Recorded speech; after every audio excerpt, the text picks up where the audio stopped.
사진 촬영, 언론의 떠들썩함, 그리고 냉혹한 현실이 뒤섞인 한 주였습니다. 베냐민 네타냐후 총리는 기록적인 7번째 워싱턴 방문에 나서 도널드 트럼프 대통령과 8번째 회담을 가졌습니다. 악수는 사진 촬영용이었고 회의는 비공개로 진행됐습니다. 기자들과의 교류는 최소화되었고 전통적인 오럴 오피스 미디어 쇼도 제한적이었습니다. 우리가 아는 것보다 모르는 것이 더 많습니다.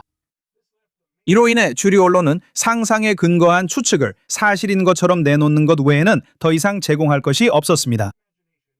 논평가와 기자들의 선입견만을 우리에게 전달했습니다. 이런 하찮은 논평가들이 보도하는 모든 것들 중에서 저는 오직 이것만을 고려했습니다. 네타냐후 총리는 말했다. 이것은 내가 미국 대통령과 나눈 대화 중에서 가장 훌륭한 대화 중 하나였다. 정말 훌륭했습니다. 우리가 해온 회담들 가운데 가장 좋았던 회담 중 하나였습니다. 그리고 저는 항상 알다시피 우리를 비판하려는 사람들이 뭔가를 찾으려고 할 때마다 그들을 실망시키는 것이 싫습니다. 우리 동맹의 균열을 찾으려 하지만 오늘처럼 그들이 발견하는 것은 화강암처럼 단단한 벽입니다. 알다시피 다음 두 인용문이 실제로 어떤 일이 일어나는지 가장 잘 보여줍니다. 워싱턴에 있는 이스라엘 관리가 회의 중에 트럼프가 어떤 지역에서도 이스라엘의 철수를 요구하지 않았다고 보고했습니다. 회의 세부 사항을 잘 아는 한 고위 관계자가 덧붙였습니다. 미국과 이스라엘 간의 파트너십은 그 어느 때보다도 강력합니다. 수십 년 동안 언론은 자신들에게 아부하고 비위를 맞추며 즉각적으로 답변을 요구하는 서방 지도자들과 정치인들에게 익숙해져 왔습니다. 트럼프와 비비는 그렇게 행동하지 않습니다. 그들은 언론을 이용합니다. 트럼프는 그들을 조종하고 이용합니다. 그러니까 가장 좋은 방법은 그냥 기다리면서 무슨 일이 일어나는지 지켜보는 겁니다. 그리고 바로 여기서 냉혹한 현실이 드러나게 될 겁니다. 연합국이 워싱턴 DC에서 회의 중일 때 이란은 독자적으로 메시지를 보내기로 했기 때문입니다. 정치적 대화에 대한 발표와 함께 이란은 화요일 밤 다시 한번 요르단에 있는 미국 목표물을 공격했습니다. 따라서 워싱턴은 테헤란이 의도한 대로 호르무즈 해협과 그로 인한 세계 경제에 미치는 영향에 정확히 집중하고 있습니다. 이란인들은 미국인들을 지연과 소모의 험난한 길로 끌고 가고 있습니다. 이는 현장과 협상장 모두에서 이루어지고 있습니다. 이란인들은 미국을 조종하고 있다고 믿으며 이는 우크라이나인들이 또 다른 초강대국인 러시아를 상대로 이미 했던 것과 비슷합니다. 테헤란은 요르단에 있는 미군과 공군 기지를 직접 겨냥한 조직적인 탄도미사일 공격을 감행했습니다. 만약 아직도 워싱턴의 체계나 긴장 완화에 관한 양해각서가 효과가 있다고 기대하는 사람이 있었다면 이번 공격은 그 기대를 산산조각내는 냉혹한 현실입니다. 테헤란은 그 합의가 단순히 실패한 것이 아니라 지금 의도적으로 산산조각내고 있다는 메시지를 보냈습니다. 그렇다면 왜 서방은 같은 함정에 반복해서 빠질까요? 오데드 엘람 전 모사드 대테러 부서장이고 현재 예루살렘 안보 및 외교센터 연구원입니다. 그는 미국이 저지르는 근본적인 실수는 이란이 협상을 서방인과 똑같이 본다고 가정하는 것이라고 주장합니다. 그는 핵심 문제는 워싱턴과 테헤란이 완전히 다른 게임을 하고 있다는 것이라고 말합니다. 미국은 협상을 합의에 이르는 길로 봅니다. 그리고 합의가 결승선입니다. 미국인들은 최종적인 해결을 원합니다. 반면 이란에게 협상은 단순히 갈등을 이어가는 또 다른 방법일 뿐입니다. 합의는 단지 일시적인 경유지일 뿐이고 그들의 진짜 목표는 전략적 우위를 확보하는 것입니다. 엘람은 이것이 테헤란이 40년 넘게 사용해온 매우 효과적인 외교 전략이라고 지적합니다. 이란 외교관이 타협을 원한다고 주장할 때마다 거의 항상 국내 강경파들, 예를 들어 RIGC나 최고 지도자에 대한 경고가 뒤따릅니다. 엘람은 이것이 테헤란에게 유감스러운 정치적 변수이 아니라 그들의 의도적인 협상 전략이라고 주장합니다. 이 전략은 긴장을 원치 않고 불확실성을 싫어하는 워싱턴의 기득권층으로부터 지속적인 양보, 제재 완화, 그리고 상징적인 제스처를 끌어내기 위해 고안된 것입니다. 엘람은 막대한 경제적, 외교적 압박에도 불구하고 테헤란은 전혀 패배감을 느끼지 않는다고 지적합니다. 그 정권 내부에서는 결국 버텨낸다는 인식이 지배적입니다. 지난주 최고 지도자 하메네이의 철저히 연출된 장례식 이후 정권의 실제 권력 중심인 이란 혁명수비대 RIGC와 같은 조직의 자신감은 더욱 커졌습니다. 세계적인 초강대국이 계속해서 협상 테이블로 돌아온다는 사실만으로도 테헤란은 이를 심리적 승리로 보고 있습니다. 한편 엘람은 미국의 대응이 결단력보다는 자제의 우선순위를 두고 있다고 비판합니다. 그는 USS 박서와 USS 트리폴리와 같은 강습함에 탑승해 대기 중인 수천 명의 미 해병대를 지적합니다. 이는 압도적인 군사 능력의 모습이지만 결정적인 전략적 행동으로 이어지지 않았다는 점을 보여줍니다. 그의 말에 따르면 미국은 게임의 규칙을 주도하기보다는 위기를 관리하고 테헤란이 정한 흐름에 끌려가는 모습으로 보입니다. 또한 국방부는 여전히 트럼프 대통령에게 호르무즈 해협 확보 작전 계획을 제공하지 못하고 있습니다. 또한 행정부의 지속적인 군사 작전 의지는 여전히 매우 낮습니다. 그렇다면 대안은 무엇일까요? 엘람은 미국이 값비싼 지상 침공 없이도 압도적인 압박을 가할 수 있는 군사력을 가지고 있다고 강조합니다. 워싱턴은 해상 기뢰와 잠수함을 이용해 이란의 주요 경제 생명선을 겨냥한 포괄적인 해상 봉쇄를 시행할 수 있습니다. 하지만 이를 실행하려면 엄청난 전략적 인내심과 정치적 인내, 그리고 보복에 따른 비용을 감수하려는 의지가 필요합니다. 엘람이 보기에 역대 미국 행정부들은 이러한 자질이 부족했다고 합니다. 결국 엘람은 만약 협상에 아카데미상이 주어진다면 이란 외교관들은 오스카 트로피로 선반을 가득 채웠을 것이라고 결론짓습니다. 모든 협상 라운드는 똑같은 각본대로 진행되고 매번 워싱턴은 같은 공연의 티켓을 산다는 것입니다. 미국인은 늘 새 제안을 들고 오지만 이란인은 인내심 있게 협상에 임합니다. 그리고 결국에는 인내가 승리합니다. 저는 여전히 희망을 가집니다. 이 행정부는 대부분의 서방 정부에 없는 것을 갖추고 있다고 생각하기 때문입니다. 이념적 기반. 서구 문명을 세운 유대 기독교적 가치관입니다. 이러한 대응에는 확고한 도덕적 명확성이 필요합니다. 악을 악이라 말할 용기가 필요합니다. 외교적 이중 발언을 거부해야 합니다. 우리는 평화가 단순히 전쟁이 없는 상태가 아니라 정의가 실현되는 상태임을 기억해야 합니다. 무고한 사람들을 폭정해서 지키는 것입니다. 이것은 도덕적 의무이며 재정이 주된 고려가 되어선 안 됩니다. 하지만 이것은 신중하게 접근해야 한다는 의미이며 이란이 걸프 지역, 특히 호르무즈 해협에서 세계 경제의 안정성에 가하는 위협을 체계적으로 해체해야 한다는 뜻입니다. 이와 동시에 서구 문명의 지도자는 인간의 적들이 그들의 광적인 야망이 근본적으로 불가능하다는 것을 이해할 수 있도록 절대적인 힘을 보여주어야 한다는 점을 이해해야 합니다. 서구가 자신의 신념을 다시 찾지 못한다면 실제로 신념을 가진 자들에게 계속 밀릴 것입니다. 우리가 오직 수익과 재정적인 이익만을 걱정한다면 문명 간의 전쟁에서 이길 수 없습니다. 이스라엘에서 우리는 이를 뼈아프게 배웠습니다. 이것은 선과 악의 싸움입니다. 그 정의는 서구 문명의 유대, 기독교적 가치관에 설명된 그대로입니다. 그리고 우리가 언론과 소셜미디어 플랫폼에서 접하는 마르크스주의에서 파생된 선전이 아닙니다. 이제는 이슬람과 손을 잡게 되었습니다. 우리는 미국이 인류의 마지막이자 최고의 희망임을 잊지 않기를 바라고 있습니다. 지난주 다른 사건들만 봐도 제 말이 분명해집니다. 유엔 사무총장 안토니오 구테우스는 시리아를 방문하여 유엔이 시리아와 모든 분야에서 그리고 국제사회와 협력하여 시리아의 미래와 번영을 지원하기를 기대한다고 밝혔습니다. 글쎄요, 좋은 말이지만 그는 졸라니의 집단 학살과 잔혹 행위엔 언급하지 않았습니다. 하지만 그는 골란 고원이 시리아 영토임을 선언하는 것이 중요하다고 밝혔고 유엔이 시리아 영토의 안전, 독립, 주권을 지지한다고 말했습니다.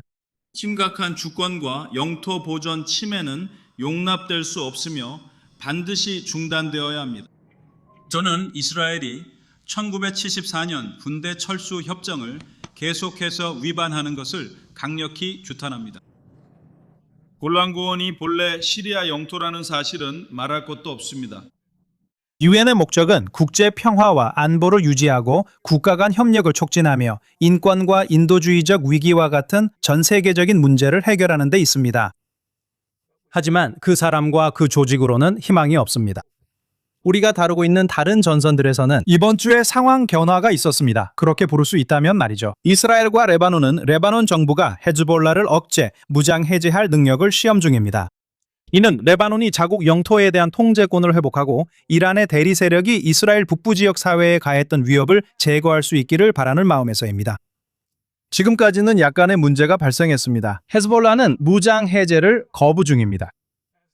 미국의 위대한 철학자 고모 파일이 아주 정확하게 말했듯이 놀랍군요, 놀랍군요, 놀랍군요. 이것은 가자 지구 상황과 유사합니다. 네타냐후는 미국으로 출국하기 전에 자신의 정부가 가자 지구 복원을 위한 트럼프의 20개 조항 계획을 지지한다는 것을 확인받았고 국제안정화군 ISF를 승인했습니다. 하마스 통제 지역의 통제권을 넘겨받기 시작하도록. 이 부대는 우간다와 모로코에서 약 200명이 파견될 예정이며 두 나라는 이스라엘과 우호적입니다. 반이스라엘 국가들과는 다릅니다. 카타르와 터키처럼 하마스를 지지하는 국가들은 이스라엘이 이번 임무에 참여시키지 않겠다고 했습니다. 그리고 그럼에도 불구하고 모든 입국은 반드시 네타냐후 총리와 국방장관 그리고 이스라엘 외무장관의 개인적인 승인을 받아야 합니다. 이스라엘이 군대 파견 가능 국가를 결정합니다. 아비 에이벨로가 이에 대한 통찰력 있는 글을 썼습니다. 그는 이스라엘 국방군이 가자 지구의 70%를 계속 장악해 가자의 모든 지하디스트를 몰아낸 상태로 유지해야 한다고 주장한다고 설명합니다. 즉, 노란 선 안에 있는 모든 지역을 의미합니다. 트럼프 협상안은 하마스가 완전히 무장 해제되고 가자 지구가 비무장화되기 전까지 철수하지 않는다고 명시합니다. 아비와 저 모두 동의하지만 이는 결코 현실화되지 않을 것입니다. 아비는 어떻게 우간다와 모로코의 200명의 군인들, 이 하마스가 통제하는 지역에 들어가서 여전히 터널과 로켓 그리고 죽음의 이데올로기를 가진 집단학살, 지하디스트 군대를 무장 해제시킬 수 있을지 의문을 가집니다. 그리고 살아서 나올 수 있을지 모르겠습니다. 아비는 말합니다. 말도 안 되죠. 하마스가 몇백 명의 우간다인과 모로코인들에게 무기를 정중하게 넘겨줄 거라고 생각합니까? 그 군인들이 실제로 우리 가족을 학살하고 강간하고 불태운 그 사람들에게서 RPG를 수거하려고 하면 5분 이상 살아남을 수 있을 거라고 생각합니까? 그런 일은 일어나지 않을 겁니다.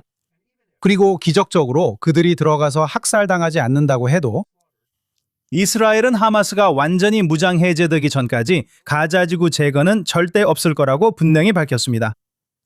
그 조건은 국제군이 결코 충족시킬 수 없습니다. 하마스의 무장 해제를 실제로 끝낼 수 있는 유일한 세력은 이스라엘과 이스라엘 국방군뿐입니다. 아비는 이 결정이 인질 귀환을 이끌어낸 대통령이 정치적 제스처를 요청한 후 네타냐후가 총리로서 해야 할 일을 하는 것이라고 설명합니다. 트럼프는 터키와 카타르를 압박해 하마스가 가자지구 내 우리 국민 전원을 생사와 상관없이 모두 석방하게 했습니다. 그 대가로 이스라엘은 실제로는 지하드 적을 무장 해제시키지 않을 국제군이라는 연극에 동참하고 있습니다. 그 적들은 여전히 가자 지구의 30%를 장악하고 있습니다. 아비에 따르면 네타냐후는 실제로 우리 인질들을 집으로 데려온 미국 대통령과의 관계를 관리하고 있습니다. 그럴 수도 있죠. 정치란 결국 정치라고 그는 말합니다. 이것이 이스라엘이 통제하는 영토를 국제군에 넘기고 가자 주민들을 재정착시키는 대단한 양보인 척하면서 우리를 바보 취급하지 마세요. 전혀 그런 게 아닙니다. 이것은 신중하게 범위를 제한하고 이스라엘이 통제하는 거의 실패가 예정된 제스처입니다. 또한 이것이 미국이 현재 이란에 하는 일과 매우 유사하다고 생각합니다. 가자지구에 대해 말하자면 주간 코너에서 좋은 소식이 3번 온다는 말이 있는데 사실 즉석에서 만든 말입니다. 우리가 그런 코너는 없지만 만약 있다면 이번 소식은 그 10배라 딱 들어맞았을 겁니다. 이 영상 기억나시나요? 이스라엘 인질 아감 베르거가 석방되는 모습입니다. 자, 여기서 소녀가 석방되는 장면에서 보이는 하마스 조직원들은 모두 이스라엘 특수부대 닐리 부대에 의해 제거되었습니다. 그들은 모두 그녀를 납치하고 인질로 붙잡아둔 데 모두 가담했습니다. 그리고 그들은 모두 하나씩 죽었습니다. 그리고 밖에 있는 당신들, 우리를 싫어하는 사람들에게 다시 한번 상기시켜드리자면 우리 유대인들이 세상을 지배하고 있고 우리는 당신이 어디에 있는지 알고 있습니다. 틱톡! 지난 토요일처럼 갑자기 우크라이나가 카스피해에서 이란 선박을 공격했으며 해당 선박은 드론 부품을 운송 중이었다고 보도됐습니다. 무인 항공기 UAV 부품을 러시아로 운송하고 있었습니다. 그걸 어떻게 알았을까요? 아마도 아흐메드 이븐 아흐마디네자드가 알려줬을 수 있죠. 그런 일과 가자지구 사건을 보도하지 않을 사람이 누군지 아세요? 이 테러리스트들, 우리가 언론 매체와 단체들로부터 반복적으로 거짓말을 들었던 그들이 무고한 언론인이라 주장한 바로 그 사람들입니다. 참 공교롭네요. 여기 언론인으로서의 실력을 보여주는 사람, 알자지라 카메라맨 아후마드 샤입니다. 그는 하마스 정예군사 조직에서 저격수였습니다. 카타르 언론사 기자라 되려면 이런 조건이 필요한 것 같습니다. 이제 그들을 위해 일하지 않습니다. 그들이 옳은 일을 해서가 아니라 우리 쪽에서 옳은 일을 했기 때문이죠. 네, 그 꼬마 친구와는 작별해라. 알자지라. 이제 갑자기 하마스와 이슬람 지하드가 그들을 기리기 위해 행사를 열자 이 언론사들과 층 언론 매체들은 이번엔 좀 정직해야 한다고 느끼는 거죠. 왜 그 발표가 나왔는지 아세요? 가자지구 가족들이 발표를 강력히 요구했기 때문입니다. 여기에는 돈이 걸려있기 때문이죠. 왜냐하면 기자로서 취재 중에 사망하게 되면 그런 경우에는 돈이 나오지 않기 때문입니다. 하지만 하마스의 일원으로 임무 수행 중에 사망하면 가족들은 보상을 받게 됩니다. 그래서 그들은 즉시 이 사실을 발표해야 한다고 강하게 주장했습니다. 거의 2년이 지난 지금 이 사실이 드러나고 있습니다. 언론사들이 몰랐다고 하지 마세요. 왜냐하면 20년도 더 전에 저희 이스라엘에서는 그들에게 정보를 제공해서 그들 소속 사람들이 테러 조직을 위해 일하라는 요구를 받고 있다는 사실을 보여줬습니다. 이 모든 것은 우리가 죽였다고 비난받은 축구 선수들과 심판들에게도 적용됩니다. 가족들이 인정을 요구하자 갑자기 진실이 밝혀졌고 그들 모두 테러리스트였습니다. 이스라엘 국방군이 보고서에서 발표했듯이 이 인물들은 민간 직업 때문에 표적이 된 것이 아니라 하마스와 이슬람 지하드의 군사 조직 내에서의 작전 역할 때문에 표적이 된 것입니다. 그들은 민간 직업을 군사 역할을 숨기기 위한 위장으로 썼습니다.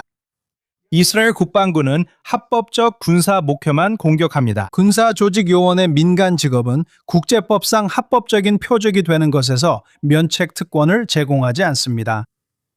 그리고 그것은 언론사와 언론인들에게 개인적인 정치적 성향을 위해 대중을 속이고 거짓말할 권리를 주지도 않습니다. 기억하세요.